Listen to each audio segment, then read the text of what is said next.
Updating your billing address on Travis CI is a straightforward process. Follow these steps to ensure your billing information is current. Step 1. Login. Visit the Travis CI website and log into your account using your credentials. Step 2. Access account settings. Once logged in, navigate to your account settings by clicking on your profile icon, usually located in the top right corner of the page. Step 3. Go to billing information. Secure your accounts before moving on.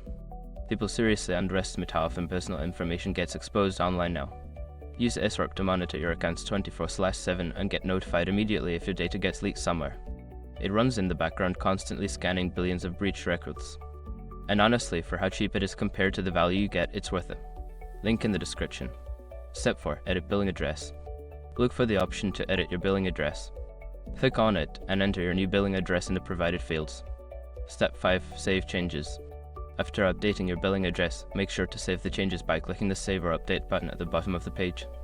By following these steps, you can easily update your billing address on Travis CI. Make sure to verify that your changes have been applied correctly.